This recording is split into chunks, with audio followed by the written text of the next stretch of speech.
दोस्तों आज फिर से हमारे एक नई वीडियो में आप लोग का स्वागत है। उम्मीद करते हैं आप लोग स्वस्थ हो मस्त हो, तैयारी बहुत ही ज़बरदस्त करते होंगे। मैं बता दूं कि आज इस वीडियो में आप लोग को और भी इस तैयारी को ज़बरदस्त और मजबूत करने के लिए आ गए हैं। और इस वीडियो में आप लोग को क्लास 12th है हिस्ट्री के जो 14 फरवरी 2024 को जैक बोर्ड की परीक्षा होने वाला है, एग्जाम होने वाला है, उस चीज़ को लेकर आज की इस वीडियो में आप लोग को लगभग 60 प्रश्न देने वाले हैं, जिसमें अति लघु उत्तरीय प्रश्न, जिसमें कि 2 नंबर बनने वाला 2 मार्क्स वाला प्रश्न होने वाला है, जिसमें उत्तर के साथ आपको देने वाले हैं। तो वीडियो में आप एंड तक बने रहिएगा और वीडियो को स्किप नहीं कीजिएगा। इस वीडियो से आपको कुछ सीखना। चलिए दोस्तों बिना टाइम वेस्ट के वीडियो स्टार्ट करते हैं। देखिए यहाँ पे हम ऑलरेडी बताए वीडियो का स्टार्टिंग में कि हिस्ट्री का देखने वाले कि हिस्ट्री इतिहास का देखने वाले हैं, जो कि 2 marks important question and answer with answer के साथ दे रहे हैं। जैक बोर्ड 2026 के लिए है पर्सनली, ठीक है। बट किसी भी अदर बोर्ड के स्टेट को भी बच्चे देख सकते हैं, इसमें कोई प्रॉब्लम नहीं है। क्वेश्चन सब लगभग सेम ही होता है, ठीक है। बट जैक बोर्ड के लिए बहुत ही इंपॉर्टेंट क्वेश्चन होने वाले, बहुत ही इंपॉर्टेंट वीडियो होने वाला है। क्वेश्चन आंसर दोनों है साथ में है। ऐसा मैं इसलिए बोल रहा हूँ क्योंकि मेरा काफी वीडियो ओनली फॉर क्वेश्चन का है, तो बच्चे सोच रहे हैं इसमें भी क्वेश्चन से बताया। क्वेश्चन स्टार्ट होता है कि हड़प्पा सभ्यता को काशी युगीन सभ्यता क्यों कहा जाता है, जो कि काफी इंपॉर्टेंट क्वेश्चन है। दोस्तों मैं यहाँ पे बता देना चाहता हूँ कि मैं यहाँ पे आंसर बहुत ही सटीक लिखा हूँ, और आप लोगों को पता होगा कि 2 मार्क्स वाला जो आंसर देना होता है, उत्तर देना लिखना होता है, वो आप एक वाक्य से 2 लाइन, एक वाक्य से 2 वाक्य में, यानी कि 1 से 2 लाइन में आप अपने उत्तर दे सकते हो, लिख सकते हो, ठीक है। तो इसी चीज़ को मैं देखते हुए बहुत ही सटीक और बहुत ही आसान भाषा में आप लोग का आंसर तैयार किए हैं। तो देखिए यहाँ पे उत्तर है कि क्योंकि हड़प्पा सभ्यता में औजार बनाने के लिए तांबे और टीन मिलाकर कांस्य धातु उपयोग किया जाता था। देखिए यहाँ पे मेन है, अगर आप यहाँ पे इतना भी लिख देते हो ना कि तांबे और टीन को मिलाकर कांस्य धातु बनाया जाता था, इसमें आप लोग को नंबर पूरा का पूरा 2 नंबर दे दिया जाएगा कि हड़प्पा सभ्यता को कांस्य युगीन सभ्यता क्यों कहा जाता था, ठीक है।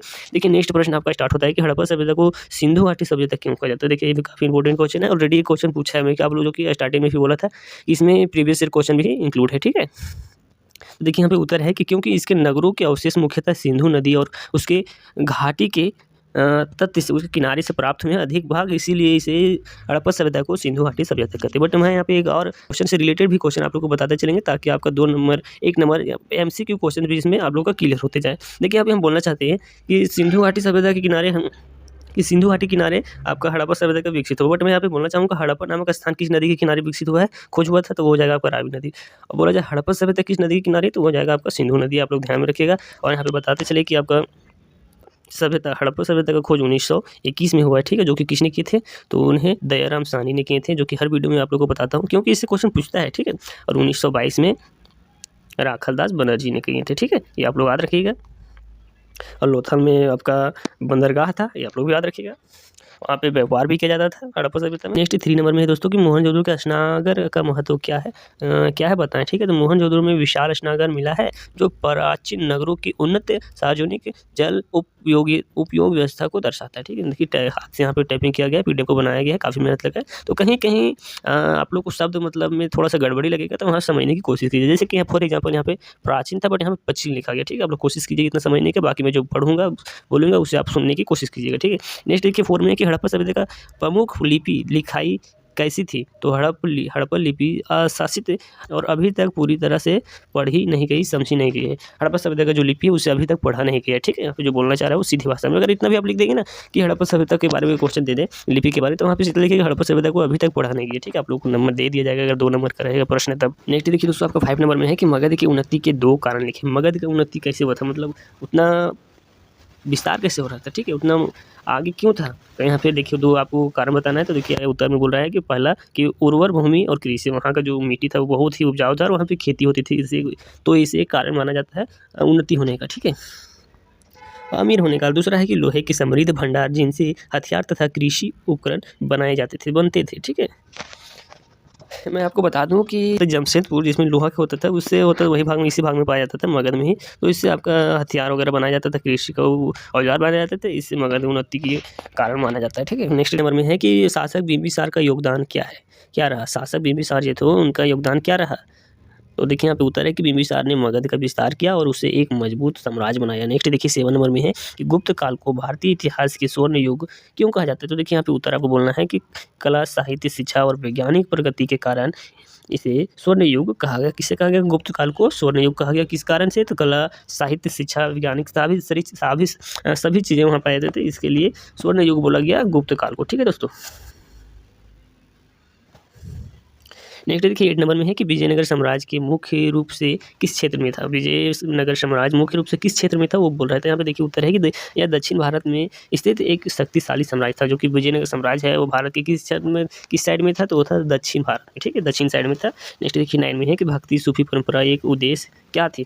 तो देखिए यहाँ पे उत्तर होने वाला है कि यह लोगों को धार्मिक सौहार्द और भक्ति भाव के माध्यम से जोड़ने का प्रयास थी। नेक्स्ट देखिए दोस्तों 10 नंबर में है कि 1857 के विद्रोह का एक प्रमुख कारण किसे माना जाता है। तो 1857 के विद्रोह का प्रमुख कारण ब्रिटिश शासन के राजनीतिक और आर्थिक नीतियाँ तथा सेनाओं में असंतोष, यह 1857 के विद्रोह का एक प्रमुख कारण माना जाता था। ठीक है, देखिए नेक्स्ट देखिए मैं आपको बता देना चाहता हूँ कि 1857 से रिलेटेड आपका क्वेश्चन 2 नंबर हो, 3 नंबर हो, 5 नंबर हो, या आपका MCQ से क्वेश्चन आपके जैक बोर्ड में भर के पूछा जाता है। तो इस चैप्टर को आप लोग अच्छी तरीके से पढ़ के जाइएगा। और नेक्स्ट वीडियो किस सब्जेक्ट पर देखना चाहते हो वो भी आप लोग कमेंट करना, मैं आपके कमेंट के अनुसार नेक्स्ट वीडियो देने की कोशिश करेंगे। ठीक है, देखिए 11 का बोल रहा है कि भारतीय राष्ट्रीय आंदोलन में महात्मा गांधी का एक योगदान लिखें।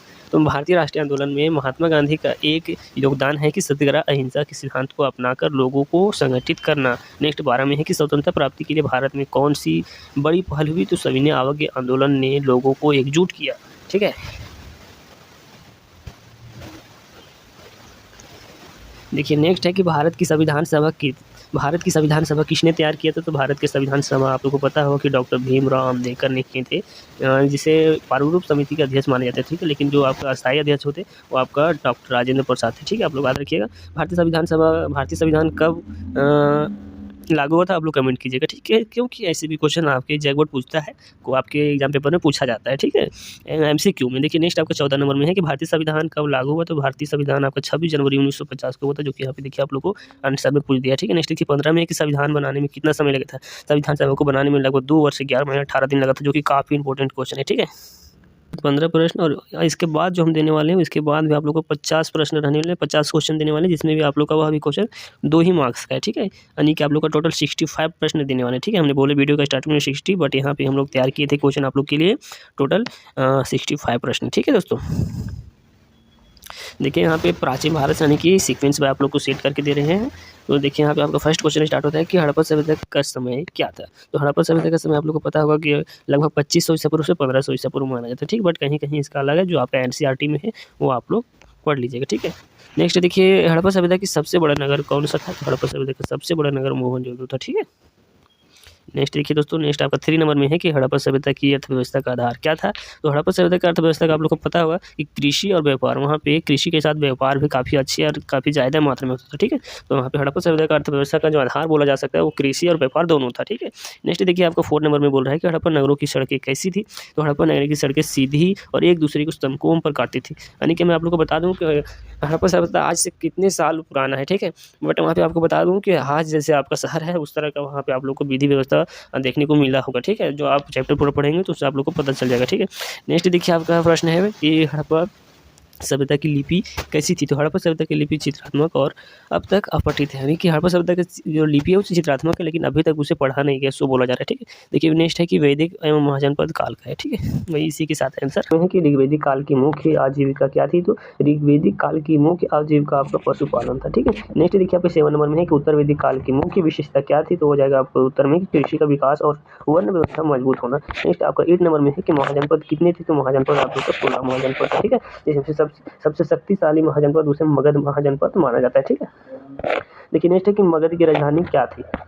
काफी इंपॉर्टेंट प्रश्न है। ठीक है, तो देखिए आपका उत्तर हो जाएगा राजगिरी, जो कि बाद में पाटलिपुत्र को बना दिया जाता है। ठीक है, मगध की राजधानी। नेक्स्ट है कि मगध की शक्ति का एक कारण बताए। ठीक है, तो मगध की शक्ति के कारण है लोहे के भंडार और उपजाऊ भूमि। ठीक है, जो कि वहाँ पे स्टार्टिंग में भी देखे वहाँ पे क्वेश्चन पूछा था, यानी कि जो क्वेश्चन आपको बार बार रिपीट हो, समझिए क्वेश्चन काफी इंपॉर्टेंट माना जाता है। ठीक है, नेक्स्ट देखिए आपका मौर्य और गुप्त काल से प्रश्न आप लोग को देखने को मिल जा रहा है। ठीक है, क्वेश्चन स्टार्ट होता है 11 नंबर में कि चंद्रगुप्त मौर्य के गुरु कौन थे। तो चंद्रगुप्त मौर्य के गुरु आपका चाणक्य कौटिल्य थे, जो कि आप लोग जानते होंगे, जिनका एक पुस्तक है अर्थशास्त्र करके।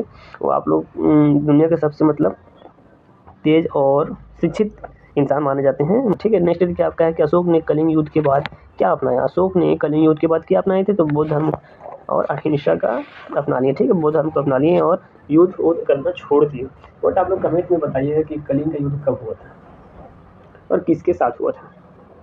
मैं आपको बता दूँ कि करीब करीब 261 ईसा पूर्व में हुआ था, ठीक। बट किसके साथ हुआ आप लोग कमेंट में बताना। नेक्स्ट है कि 11 नंबर 13 नंबर में कि अशोक के अभिलेख, अशोक की शिलालेख किस भाषा में लिखा गया, तो प्राकृतिक भाषा में लिखा हुआ है, अशोक का शिलालेख, ठीक है। नेक्स्ट देखिए दोस्तों आप लोग को 14 में है कि गुप्त साम्राज्य के संस्थापक कौन थे। गुप्त साम्राज्य के संस्थापक आप लोग को श्रीगुप्त माने जाते हैं, ठीक है। नेक्स्ट देखिए 15 में है कि गुप्त काल को स्वर्ण युग क्यों कहा जाता है। गुप्त काल को स्वर्ण युग कला, विज्ञान और साहित्य की उन्नति के कारण ही गुप्त काल को स्वर्ण युग कहा जाता है, ठीक है।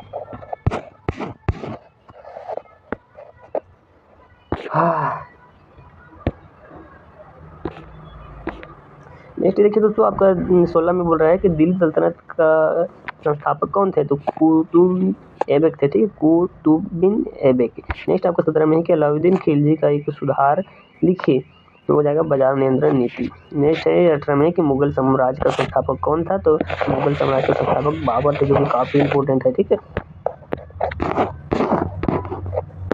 बाबर के बाद कौन बना था शासक, तो आप लोग बताइएगा मुगल साम्राज्य में, ठीक है। देखिए नेक्स्ट 19 में है कि अकबर की धार्मिक नीति क्या थी, तो अकबर की धार्मिक नीति सुलह-ए-कुल थी। कौन, सुलह-ए-कुल। नेक्स्ट देखिए 20 में है कि ताजमहल किसने बनवाया था, तो ताजमहल शाहजहां ने बनाया था, जो कि अभी भी लोग कितने सारे जानते हैं। कहाँ वहाँ घूमने जाते हैं, आप लोग कमेंट में बताइएगा ताजमहल कहाँ पे है, ठीक है, कहाँ बनाया गया था। नेक्स्ट देखिए भक्ति सूफी आंदोलन से आप लोगों को कुछ यहाँ पे क्वेश्चन सेट किए हैं कि भक्ति आंदोलन का मुख्य उद्देश्य क्या था, तो ईश्वर भक्ति और सामाजिक समानता के लिए भक्ति आंदोलन का उद्देश्य था, ठीक है। नेक्स्ट देखिए दोस्तों आपका 22 में है कि कबीर किस धर्म से जुड़े हुए थे, तो कबीर निर्गुण भक्ति परंपरा से जुड़े हुए हैं। सूफी संतों की प्रमुख शिक्षा क्या थी, तो हो जाएगा प्रेम, भाईचारा और मानवता। नेक्स्ट आपको 24 में है कि मीराबाई किसकी भक्त थी, तो मीराबाई भगवान कृष्ण की भक्त थी, ठीक है। आपका 25 में है कि भक्ति आंदोलन का समाज पर प्रभाव क्या पड़ा, तो भक्ति आंदोलन का समाज पर जाति भेद और कमी में प्रभाव देखने को मिला, ठीक है। इसके बाद देखिए आधुनिक काल से कुछ क्वेश्चन आप लोगों को सेट किए हैं क्लास 12 के लिए। नेक्स्ट देखिए यहाँ पे है कि 1857 की क्रांति का एक कारण लिखिए, तो 1857 की क्रांति का एक कारण आप लिख सकते हैं अंग्रेजों की दमनकारी नीतियाँ, ठीक है। नेक्स्ट देखिए दोस्तों आपका 27 में क्वेश्चन बोल रहा है कि 1857 के विद्रोह की नायिका कौन थी, तो हो जाएगा रानी लक्ष्मीबाई।